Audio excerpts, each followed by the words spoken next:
Welcome to Marketing MASH, brought to you by themarketingscope.com. Welcome, everyone, to the Marketing MASH. This is brought to you by The Marketing Scope. I'm Eric Vidal, Editor-in-Chief Content Officer. My co-host, Shelly Kramer, CEO of V3 Broad Suite. And today we have two very special guests.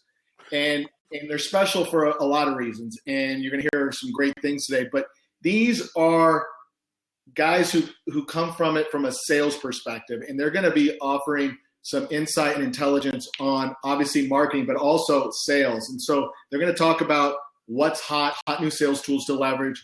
And they're also going to talk about some tried and true sales technologies and techniques that you shouldn't forget about. So first, I want to welcome Jack Kosakowski. He is a friend of the show, friend of the Marketing Scope, and he writes from time to time for our publication. And Jack just came on board with a new agency out of Europe, and he's leading their U.S. efforts, and that's the Creation Agency. Jack, did I miss anything about the agency? No, man, you're spot on. I'm a Marketing Scope groupie, and they love you, and we love you.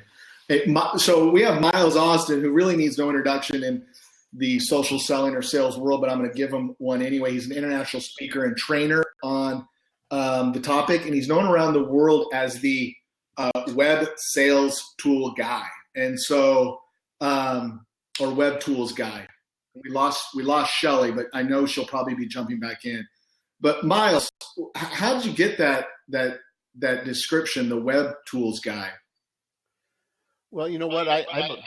I'm a big fan of listeners and listening to my audience. And I was speaking. This was now many years ago, probably 5 or 6 years ago. I was back at one of the Sales 2.0 conferences, and I was out on one of the breaks, and we're all mingling around, and the crowd's out there and drinking coffee and all that. And I happened to be just within hearing distance of a group of 4 or 5 people, these guys and gals, and they're talking, and they were like, they were trying to remember. I had just done a presentation, and one of them had said, what was that guy's name? You know, the guy, the web tools guy. And they go, oh yeah. And then they remembered. And that hit me because I like to learn from the people around me. And I thought, okay, maybe my name isn't that common. That was before the football player showed up on the scene and started dating Kim Kardashian, which is another whole story. You mean it wasn't you? That. Yeah. Jack said it was you, by the way. But I told everybody it was you. Oh my God. I have a whole presentation with photos and texts and Facebook posts. Tell me, we thought you were bringing a sex tape. About what it's like. If you want to know what it's like if you're rich, young, play for the Dallas Cowboys, or good looking, single. I got all the photos and the messages from mainly young women to prove it's a pretty neat life if that's what you want to have. Hey, you're supposed to send me those photos, Miles. They're locked away at a separate drive. So Miles, Jack, I got a question for you guys. So there's so many sales tools out there right now, and really in just in the last year or two or so, there's been a lot more that have come out, and then there's probably more coming out in the next 6 months. So how do you figure out which ones to use? I mean, you two guys or us. I mean, how do you figure that out? Well, I'll give you mine, Jack. You can jump in if you want to. I look, and you're right. There are so many. I literally have about 200 web tools right now in my queue, waiting for review. I can't get to them all, and that queue is filling up very rapidly at a faster rate than it's ever been. And I've been doing this for 9 years in the sales tool focus. My belief is this: if you go out and find a tool or hear about a tool, don't go play with it. Identify what your goal is. What do you want to accomplish first? If I'm struggling because I'm not getting good follow-up with my emails, there's a tool for that. If I want to reach out and connect to more prospects for my solution, my software, my hardware, my services, there's an app for that, right? But you have to identify what you're trying to do. Otherwise, you're going to go through what I hear from a lot of people in my audiences when I'm speaking. Miles, my head's going to explode. There's simply too many. And it is impossible to try to keep up. I do this for a living full time, and I don't keep up. You've got to pick your sources, and you have to identify what you're trying to achieve, and then you can go identify tools that will meet that objective. But try not to get your hands in everything. Jack, what do you think? I'm all about the competitive advantage. So, my thing is, if you can stay ahead of the tools, especially with social, right? Most people are, when they get into social, the reason they never see results is because they're so far behind, right? They're doing what we were doing 6 months prior, and everybody's figured it out. Now it's not a competitive advantage. That's the way I look at it, right? From a sales perspective. So if I can stay ahead of everybody else and, leverage some of the more innovative people, right? So I leverage Miles a lot, because he knows he's in the weeds of these things. So if I need something or I'm seeing a gap, going straight to Miles or Gabe via Mazar, I'm going to my innovator network. But the other thing is I read a lot. Miles and I were just talking about this yesterday. He's like, man, you read a lot. You're always pinging me article or this or that. Well, I do, right? Because I know the resources to go to that are going to give me, the secret sauce of what's going on and, what's working in sales, what's not, or marketing. So, staying in the know of your industry and kind of the things that are going on in your industry from a technology standpoint can really give you that competitive advantage. Yeah, I mean, I agree. And one of the things I do is I ask a lot of, people that I trust or a lot of times I ask people on the front lines, people who are in the trenches, especially on the B2B side.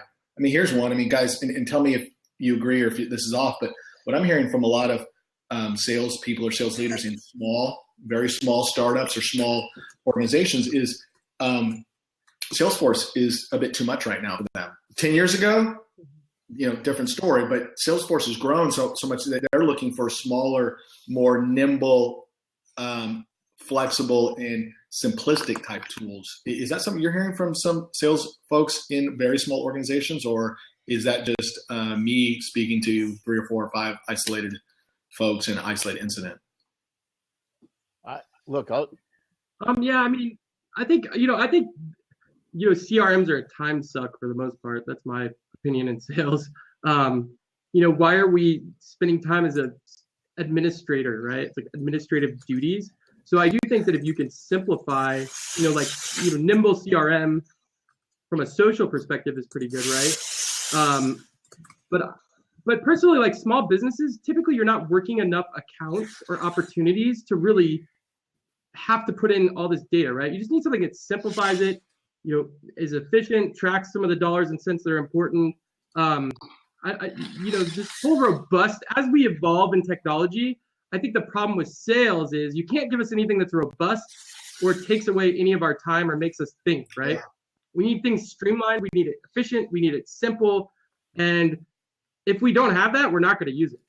Plain and simple. Yeah, Miles brought up sales envy, but yeah, please, Shelley. Well, I guess I'm listening to you guys, and it's funny because on a couple of different topics, one thing I wanted to touch base on is with regard to your comment, Miles, it's about tools and trying everything on the market. And, so many people have kind of an ADD approach to this. And, I have a finite amount of time. And it's funny, I get pinged multiple times on a daily basis about, social tools or content tools or lead gen tools or whatever. Here, we'll give you a free year's access to this. And, what people that are trying to sell you on this don't understand is that the learning curve is huge. So I have to invest a lot in your platform.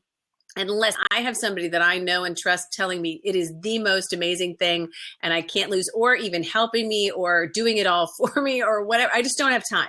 So I think that's really important. And I think a lot of people get lost in the weeds when it comes to that. So I love your suggestion, Jack, about going to, kind of having your mentors in terms of people whose job it is to stay totally immersed in the new tool space and to rely on them, whether it's just reading their blog or connecting with them on social or whatever. sure, I think that's really important and can make that possible. But I very much agree with you on that front, Miles. But the other thing that, to your point, Jack, you've talked about different things. You've talked about social, and you've talked about being a voracious reader and consumer of information. I am as well. Frankly, if I could do nothing all day but sit around and just read stuff and learn, that would be my ideal job. Unfortunately, my clients have different thoughts about, and my business partners, about how I should participate and contribute. But what we find working, especially in the B2B space, is that a large percentage of sales teams are just completely disconnected from tools, from the importance of, or the benefits to be derived from social selling. I mean, it's all they can do to make it over to LinkedIn. And even then, those are just so largely ignored. And I think that that's a real problem. And I think that they're leaving so much business on the table because, when it comes to people looking for information, finding information, things like that, I mean, it's just not happening. So, and I think a lot of the feedback that we get is that, I love all of the things that you say, Shelley, about social selling. And it's great that you showed us how to use LinkedIn and how to use Twitter. And it's great that you've taught us, you showed us proof of concept. Okay, we believe you that this works. But you know what? We got to sell stuff to people, and we don't have time to mess around with this stuff. And it's just really interesting to me how many people completely leave that aspect of sales on the table beyond, they may enter stuff into a CRM. But I think they're leaving a lot behind and missing a lot of opportunities as a result. Yeah, I mean, the disconnect, and the thing that I'm trying to work on with the companies and the sales teams that I work with, is a process, right? Like an efficient process. Because the things that sales leaders, I'm finding that they get scared of, is that salespeople will get lost on social. Even though their salespeople are lost on social all day anyways, they just don't realize it. But when I come in, it's like, well, Jack, this sounds great, just like you're talking about, Shelley. But I mean, I don't want my salespeople tweeting all day. I don't want them, creating talking about what they had for lunch. Okay, great. Right? Yeah, I mean, I don't want to do anything that's best for the buyer. Like, we want to, we just want to interrupt their day. We want to get their time. We want to get their money, and we're on to the next, Jack. This whole thing of like spending quality and versus quantity is not for us, right? Okay, I get that, right? Good luck. Right. Call me in 2 years when you're out of business.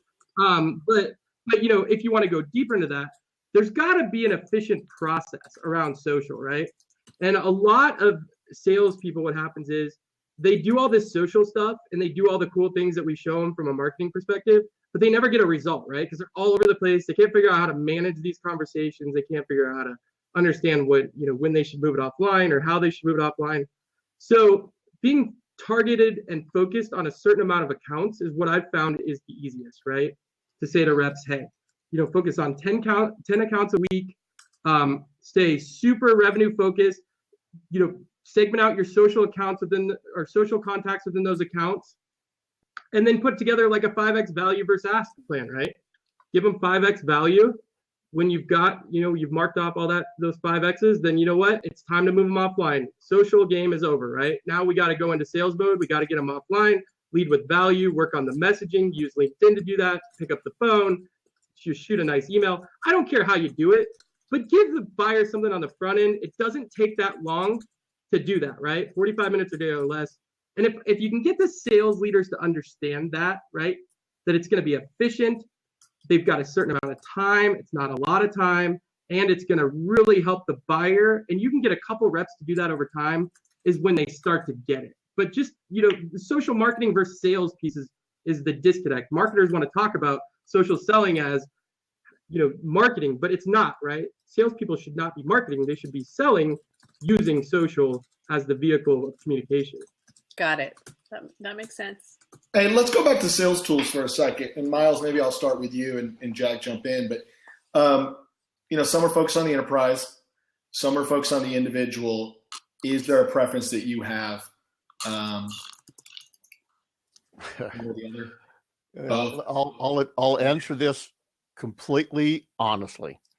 My recommendation to my best friend in sales or to anyone that is driving sales, whether they're a sales exec at HP or Cisco, or they're an independent insurance salesman, own your tools. Don't allow a company. Now, yes, there's some companies are going to have CRM or something, but I'm a huge believer in owning my content and owning my own tools. The reason is, if I'm working these tools appropriately, I'm building my own database. I believe every salesperson should have their own email system, whether it's MailChimp or Aweber or whatever. I've been doing this a long, long time, guys, longer than I can even count. But what I know is, if I was smart enough back 30 plus years ago, and the technology had been available to capture every customer, every vendor, every reseller, every employee, every business partner I've ever worked with, that database might be 1 million people right now. How valuable would that be for me, right? But because it wasn't, and we all go through this, right? When I go from one company to the next, I came from tech. So I applied at one company and went through 12 different companies through mergers, acquisitions, bankruptcy, you name it, right, in that world. But every time, in most cases, what did I have to leave behind? Some of the audience might not even know this term, but my Rolodex was always captured by my employer, right? I mean, every time, whether I was being walked out the door or whatever. And that information I can now, you got fired. I can now Sounds use. like it. Holy moly. No, when he puts his 2 weeks notice in, they walk out the all-stars. Let me just say it this way. When you have a company Hey, you didn't have that on your resume when you were applying for sales tech talk. I know. When your company is purchased and you're one of the principals, and I say, I'm not making the transition, that doesn't go over well. But anyway, my point is, guys, as an individual salesperson, so again, and we talked a little bit about CRM. You should have your own CRM tool that you can then export out of and feed into Salesforce or whatever the company wants. If the company, remember, half the companies that are 2 employees or more in this country don't have CRM of any type installed. That's the challenge. They should have something. It shouldn't be Salesforce in most cases for a smaller company. It's just too much. When you're paying $100,000 for a Salesforce administrator just to set it up and build your reports, that's a problem for a 5-person company selling dog biscuits, right? It just doesn't make sense. But so, I mean, I think back to that core question, I think it's really important to focus on, as an individual sales producer, get your own tools, your own Twitter account, your own LinkedIn profile, have your own email database. There's no reason that a good, successful salesperson can't be doing mailings of an appropriate nature out of their free MailChimp account up to 2,000 people. That's great advice. And one point to make that I see that happens all the time, Miles, is that people brand themselves online using an employer's name, like, Shelley Kramer, HP, or nothing against HP, obviously. But you know what I'm saying? It's just such a mistake because, you own your name. And so I think it's really important to own to own your online presence and to not brand yourself in any way. And I think that's great advice for salespeople. Yeah. And hey, I'll give you the best advice ever. Don't link your Google Plus account to your company account, company email, because I left apps on. And, I was smart and about your every website channel, but Google Plus. And let me tell you, the 10,000 people that I was connected to on Google Plus, the great engagement I was getting, which, believe it or not, does happen on Google Plus, gone, disappeared, and now I had to start all over. So I learned a really hard lesson about connecting my, work account to the social channel. I lost an audience. We talked about some hot new tools. We also mentioned at the beginning about some tried and true techniques. And Miles, you just mentioned 1 or 2, but maybe you guys could give a couple others to the audience. What are some tried and true techniques that, sales folks were doing 10, 30 plus years ago that could still be used in today's workforce? Let me give you just one. Jack can jump in. Obviously, I'll just use what, because you said 30 years ago, and now you're really pushing the limit, right? Because 30 years ago, we didn't have internet, right? We didn't have email. Yeah. But I wasn't my mom's room. The challenge, though, is, and I'll use a great example. When I came up early on, everything we did was either on the phone or it was in a handwritten or a written note or typed up letter or whatever, right? Just think about this for a minute. When was the last time someone you interacted with or are doing business with, when was the last time you received a handwritten or a personal note in the mail? Yeah. It's been, for me, years, except for two people. And every time I do a transaction, whether they were for business to me, for a speaking gig, whatever, or I do the same for them, I get a handwritten note, and it blows me away. I still have some on my desk here. So let me use an example of a tool that integrates the old rules of common courtesy and building relationships and standing out from your competition. And that's a really a powerful tool, I believe, called Bond, bond.co. Let me grab it here really quickly. I think I had it here. And Bond is a company that I'm telling you, it might be the most effective web demo video I've ever seen. Okay, so what does it do? What happens is it uses high-end tech. You create your account. I see it right here. Yeah. Send 100 handwritten notes to your best customers for free with a qualifying order. Obviously, it's a sales tactic, but heck, that's okay. And if you just go to bond.co, watch that front end video. Oh my God. It's showing a really high end, kind of looks to me like a German Mercedes. Like an old fashioned pen, like an ink pen. Exactly right. And it's writing this in a personal handwritten font. That's very cool. And the address on the envelope, and they go out, and you do it all from your phone or your desktop once you get your account set up. That's really cool. It Great is tool. phenomenal. And people love it.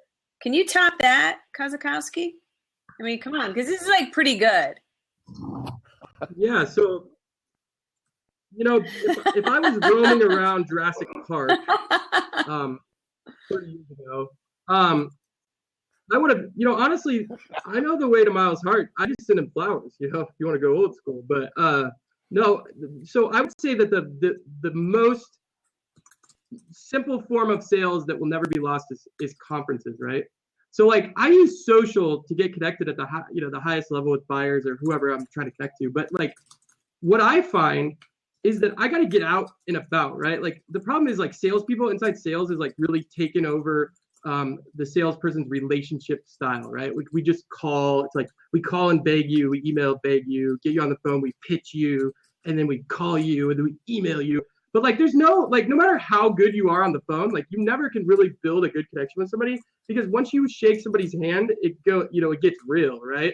And I think that's the foundation of sales. And I think that integration of social, like Twitter, I mean, I can't tell you how many people I've met on Twitter, built a little bit of a relationship, moved offline, and then I met them at a conference, and like the whole game changed, right? Whether it was for business or networking or referrals, you got to get out. Like companies need to get their salespeople to these conferences. They need to get these salespeople to meet their buyers, to hear what their buyers are saying, right? To shake their buyers' hands, to be seen, right? You can get visible, valuable on social, but it'll only take you so far. Then you got to get visible and valuable in real life. And I think we got to get back to that. And I hate, I was at AdvoCamp last week, and what a phenomenal conference, right? A bunch of marketers are there, having a great time. And I'm sitting there going, why the heck aren't salespeople here? Like, this is advocate marketing, which is really referral selling, right? I mean, the same exact thing. You're just using marketing and you're selling, to get referrals. Like, I wish salespeople would have been in that room and heard that message and been able to listen to their buyers talk about the power of referral, marketing related to sales. Ross's comment on there, when you actually touch your clients, things get real. Ross, I'm not going there. You know what? Ross has some issues, so you could just ignore at least like 75% of what he says.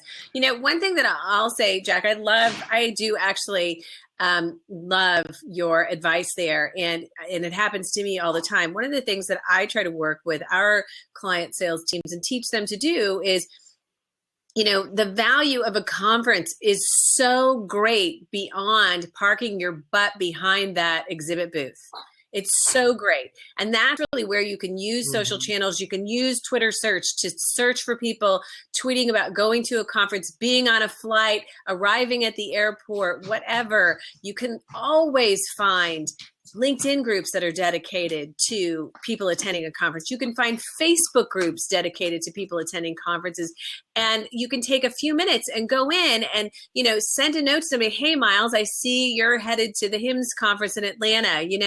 I'm really interested in, whatever it is your stupid company does. But you know what I'm saying? I'd love to meet up with you in Atlanta or whatever. But you know what I'm saying? I mean, this is relationship building. This is sales. This is so easy. And you're both going to be in the same place. And so I think that these are little things that people can do that it just never occurs to them. And also on the back end of it, it's coming back, it's funny when someone hands me a business card, I'm still so surprised because you can find me online, right? You don't need my business card. I don't need your business card. But, you come back with those business cards and in addition to kind of putting them into your CRM, you can take 2 seconds and you can go find them on LinkedIn and say, hey, Jack, it was awesome having a beer with you in Atlanta. Let's schedule a call. Or it's just the dotting the I's and crossing the T's that I think and the social tools and channels allow you to do that really quickly and make a big impact on people. And I feel like people don't really understand how easy that is to plug into that sales and relationship building equation.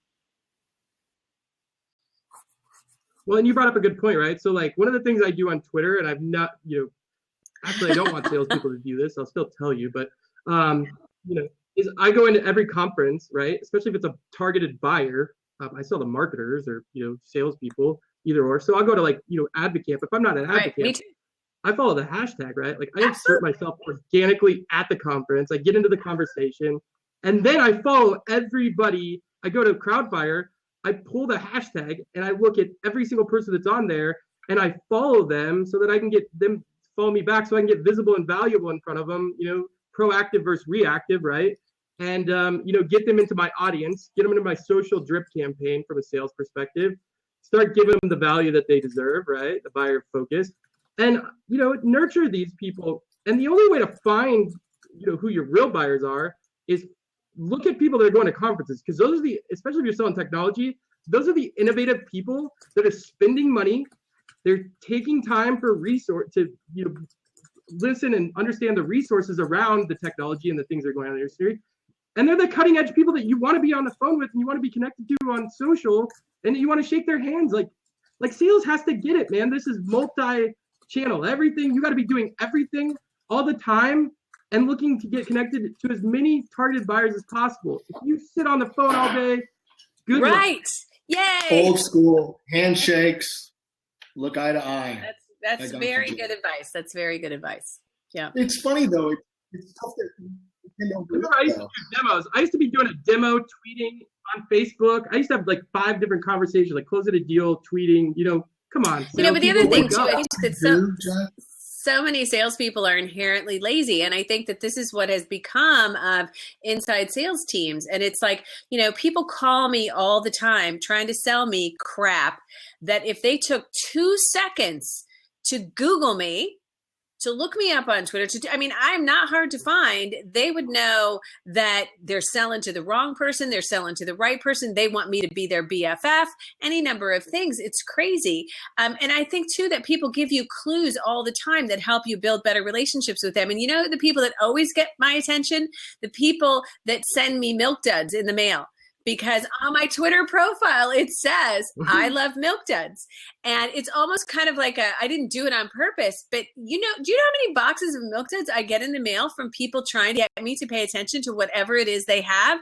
And you know what, Miles, to your point earlier, when there are 20 tools that I'd love to know more about, but I don't have any time to learn about them, you better darn well be sure that the one person that made time and took the effort to get to know me is going to get my attention. I mean, those are little things that sales is about relationship building. And somewhere along the way, salespeople kind of forgot that. And now that we just, see them sitting around with their finger up their butt, doing nothing. So it's frustrating. There's people right now adding Pinot Noir, beer, chocolate, all to their Twitter accounts. I was just saying, I had note to self, add Skittles to my LinkedIn profile. Exactly. It's a great qualifier if you think about it.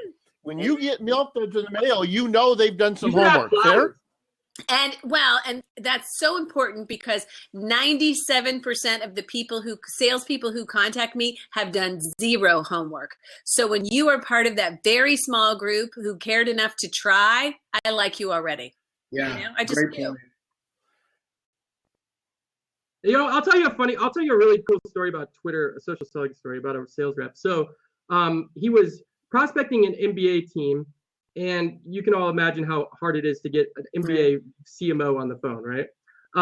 And so, one of the best social sellers I know, he worked at Acton. His name is Brad Austerhout. But anyways, he was, prospecting, and he saw that it was like a CMO or the director of marketing talked about one of their favorite restaurants on Twitter, right? Like, oh my gosh, you got to go, check out this restaurant.